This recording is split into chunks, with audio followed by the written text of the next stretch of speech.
नमस्कार मित्रांनो, मुरघास वापरल्यानंतर एखादी गाय जर 20 लिटर दूध देत असेल ना, त्याच गायीला आपण गिनी गवत वापरून, फक्त गिनी गवत वापरून 18 ते 19 लिटर त्याच गायीचं आपण दूध काढलेलं आहे गिनी गवतावरती. आणि आपण खुराकामध्ये बदल काय केला ते आपण सविस्तर माहिती व्हिडिओमध्ये देणार आहे. तुम्ही सुद्धा खुराकामध्ये बदल करून तुमच्या गोठ्यामध्ये गिनी गवत वापरून चांगल्या प्रकारे दूध काढू शकता. खरंच मित्रांनो, आपण खुराकामध्ये बदल केला आणि खुराक किती घालायचा आणि किती प्रमाणात द्यायचा सविस्तर माहिती आपण व्हिडिओमध्ये देणार आहे. त्यासाठी व्हिडिओ हा शेवटपर्यंत नक्कीच बघा. व्हिडिओ जर आवडला ना तर लाईक करा. चॅनलवरती नवीन असाल तर चॅनलला सबस्क्राईब करायला विसरू नका. नमस्कार मित्रांनो, शेतकरी आणि टेक्नॉलॉजी आपल्या युट्यूब चॅनलमध्ये स्वागत आहे. मित्रांनो, दूध व्यवसायामध्ये सगळ्यात मोठा प्रॉब्लेम काय होतो की वैरणीचा. वैरण बदलली किंवा वैरणीमध्ये चेंज झाला की आपल्याला माहिती आहे की दुधामध्ये चेंज होतो. म्हणजे चांगल्या टॉप क्वालिटीच्या दूध देणाऱ्या गायी सुद्धा रिवोश येतात. आणि वैरण आपल्याला काय होतं की जिथं लहान गोठ येतात, मोठ्या गोट्यांवरती ठीक आहे, त्यांचं मॅनेजमेंट थोडंसं चांगलं असतं, पण जिथं लहान गोठ येतं तिथं प्रॉब्लेम काय होतो मित्रांनो की कंटिन्यू आपण मुरघास वापरू शकत नाही किंवा परवडत नाही आपल्याला. आणि आपण गिनी गवत वगैरे वापरतो. आपण त्याच्यावरतीच आपण एक सोल्युशन काढलेलं आहे की गिनी गवत वापरून आपण चांगल्या प्रकारे दूध काढलेलं आहे आपल्या गोट्यामध्ये. आणि त्याच गोष्टी आपण व्हिडिओमध्ये सांगणार आहे. तर सगळ्यात पहिल्यांदा मित्रांनो, गिनी गवत वापरताना कोणती काळजी घ्यायची. याच्या आधी मी व्हिडिओ बनवलेले आहेत की गिनी गवत वापरल्यामुळे गोठ्यामध्ये तुमचा रिपीट ब्रीडिंगचा त्रास चालू होणार आहे आणि गायी हिटवर यायला सुद्धा त्रास देणार आहे त्या. पण यावरती आपण सोल्युशन काढलेलं आहे. यावरती फॉस्फरसची आणि कॅल्शियमची ट्रीटमेंट केल्यानंतर हा प्रॉब्लेम सुद्धा सॉल्व्ह होतो. आपल्याला त्या ट्रीटमेंट केल्यानंतर, आणि ट्रीटमेंट महाग नाही, त्या 100 ते 150 रुपये एका गायला 2 ते 3 महिन्यातून एकदा इंजेक्शन द्यायचे मित्रांनो फॉस्फरसची. तर प्रॉब्लेम सॉल्व्ह होतात. आणि ते व्हिडिओ सुद्धा बनवलेले आहेत. असं नाही की गिनी गवत वापरल्यामुळे प्रॉब्लेम येत नाही, ते येतात मित्रांनो. फॉस्फरस कमी होतं, कॅल्शियम कमी होतं, पण यावरती आपण सोल्युशन काढलेलं आहे. पण चांगल्या प्रकारे दूध सुद्धा आपण गिनी गवत वापरून काढलेलं आहे. आता गिनी गवत किती द्यायचं, एक गोष्ट लक्षात असू द्या. 70% आपल्याला वैरणीमध्ये गिनी गवत वापरायचं आणि राहिलेलं 30% आपल्याला सुकाचारा. सुकाचारामध्ये आपण मका असेल किंवा ज्वारीचा कडबा, भुसा असेल, गव्हाचा जे बुसकाट राहतं ते बुसकाट, किंवा हरभऱ्याचा, तुरीचा, हे जे तुम्हाला भेटेल का नाही तुमच्या एरियामध्ये स्वस्तात मस्त, ते वापरायचं मित्रांनो. पण 30% तुम्हाला सुका चारा आपल्याला गिनी गवतामध्ये मिक्स करावं लागणार आहे. मिक्स रेशो 70% आपल्याला गिनी गवत पाहिजे. आणि गिनी गवत निवडताना एक गोष्ट लक्षात ठेवायची की गिनी गवत एकदम कवळं पण नसायला पाहिजे आणि एकदम जास्त दिवसाचं पण नसायला पाहिजे. गिनी गवत हिरवगार पाहिजे, म्हणजे बुडापासून ते शेंड्यापर्यंत हिरवं चिपाड पाहिजे मित्रांनो. असं गिनी गवत आपल्याला निवडायचंय. आता एवढं प्रमाण तर आपण दिलंय गिनी गवत आणि वैरणीचा, तर प्रॉब्लेम सॉल्व्ह झाला मित्रांनो.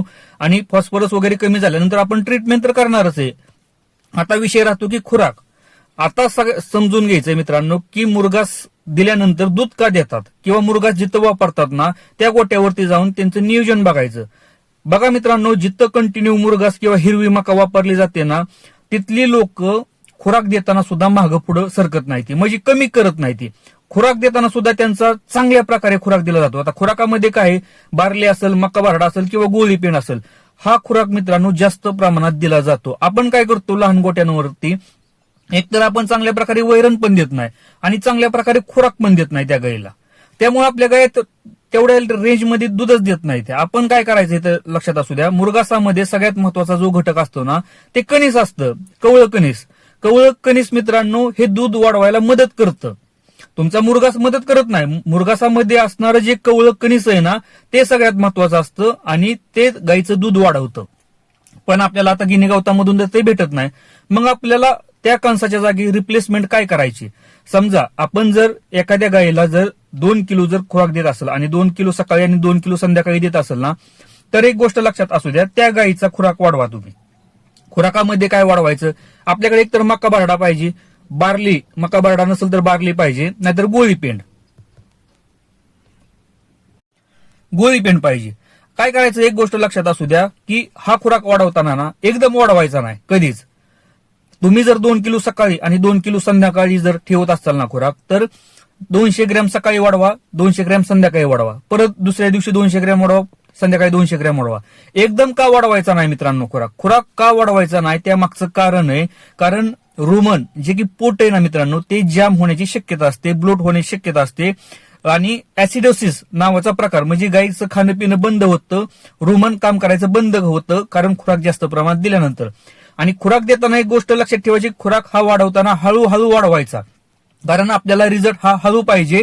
एकदम जर तुम्ही जर वाढवला तर काय होतं की गाय एकतर पातळ शेण करायला सुरुवात करणार, पातळ शेण, कारण त्याला पचणार नाही ना. तुम्ही जर डायरेक्ट 2 किलोवरनं 3 किलो खुराक द्यायला, 1 किलो जर खुराक सकाळी आणि 1 किलो संध्याकाळी जर वाढवला तर प्रॉब्लेम असा होतो मित्रांनो, गाई उलट दुधाला रिवर्स येणार. का?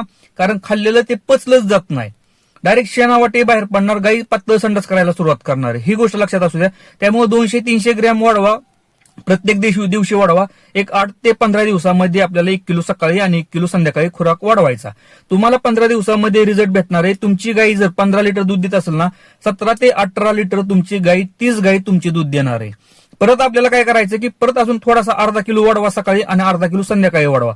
खुराकामध्ये मित्रांनो दूध काढायला शिका. वैरणीनं दूध देत नाही, त्या वैरणीनं फक्त गाईचं पोट भरतं, बाकीचे न्यूट्रिशन व्हॅल्यू कम्प्लीट होतात. आपल्याला जर दूध काढायचं असेल तर सगळ्यात महत्वाचं आहे खुराक. आणि जेवढा तुम्ही खुराक चांगल्या प्रकारे द्याल तेवढ्या चांगल्या प्रकारे आपल्या गाई दूध देणार आहे त्या. त्यामुळे थोडंसं माहिती घ्या.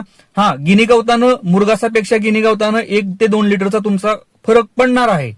मी ही सांगतो की असं नाही की गिनी गवत वापरल्यामुळे तुम्ही मुरघासाला टक्कर देणार, अजिबात नाही मित्रांनो. पण जो प्रॉब्लेम गोठ्यामध्ये येतो ना, आपल्याला मुरघास परवडत नाही, तोच मित्रांनो आपण इथं रिप्लेस काय करायचंय की गिनी गवता मुरघासाच्या जागी आपल्याला काय करायचंय की खुराकामध्ये वाढ करायची. खुराकामध्ये तुम्ही जर वाढ केली ना, 100% गॅरंटी देऊन सांगतो की तुमच्या गाई दुधाला वाढणार आहे त्या, आणि परवडतात सुद्धा. असं नाही की तुम्ही 1 किलो 2 किलो वाढवला खुराक म्हणजे तुम्हाला परवडणार नाही. एक गोष्ट लक्षात असू द्या, खुराक वाढवल्यानंतर तुम्हाला मित्रांनो दूध सुद्धा वाढणार आहे आणि त्यामध्ये तुमचं प्रॉफिट सुद्धा वाढणार आहे. ह्या थोड्याशा कॅल्क्युलेशन करत जावा, थोड्याशा गोष्टी ऑब्झर्वेशन गोठ्यामध्ये करत जावा.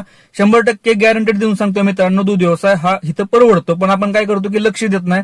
आपल्याला वाटतं की 3-3.5 किलो जर आपण सकाळी 3-3.5 किलो जर संध्याकाळी जर आपण खुराक ठेवला तर आपल्याला काय खाली राहणार आहे मित्रांनो. त्या पटीनं ती गाय तुम्हाला दूध सुद्धा देत असते. आणि एक गोष्ट लक्षात असू द्या की जास्त प्रमाणात सुद्धा खुराक देऊ नका. गाय वाढते म्हणजे तुम्ही 5-6 किलो एका टायमिंगला देऊ नका. ऍसिडिटीचा प्रॉब्लेम होऊ शकतो, गायचं रुमन पॅक होऊ शकतं. कधी कधी गाय तुमची दगा होऊ शकते जास्त प्रमाणात खुराक दिल्यानंतर. कारण जर ऍसिडचं प्रमाण जर जास्त पोटामध्ये जर जास्त प्रमाण झालं, पीएच लेवल जर कमी आला तर तिथं तुम्हाला जास्त प्रमाणात खर्च करावा लागणार आहे. आणि कधी कधी गायी याच्यामध्ये दगावतात सुद्धा, कारण रिकव्हरी होत नाही त्या. त्यामुळे जास्त प्रमाणात सुद्धा खुराक देऊ नका. खुराक वाढवताना हळूहळू वाढवा. गाय जर पातळ शेण करायला लागली तर तिथं थोडासा आपण थांबलं पाहिजे, तेवढ्याच ह्याला थांबलं पाहिजे मित्रांनो. जास्त प्रमाणात सुद्धा खुराक देऊ नका, नाहीतर जास्त दूध देते म्हणून जास्त जर खुराक ठेवायला गेला तर गायी रिटर्न येतील, गायी आजारी पडतील तुमच्या. आणि गिनी गवताव सुद्धा चांगल्या प्रकारे दूध देतात, फक्त चांगल्या क्वालिटीचं गिनी गवत पाहिजे, त्याला सुकी वैरण पाहिजे आणि चांगल्या प्रकारचा खुराक पाहिजे मित्रांनो. चांगल्या प्रकारे गायी दूध देतात. व्हिडिओ जर आवडला असेल तर लाईक करा, चॅनलवरती नवीन असेल तर चॅनलला सबस्क्राईब करायला विसरू नका. धन्यवाद.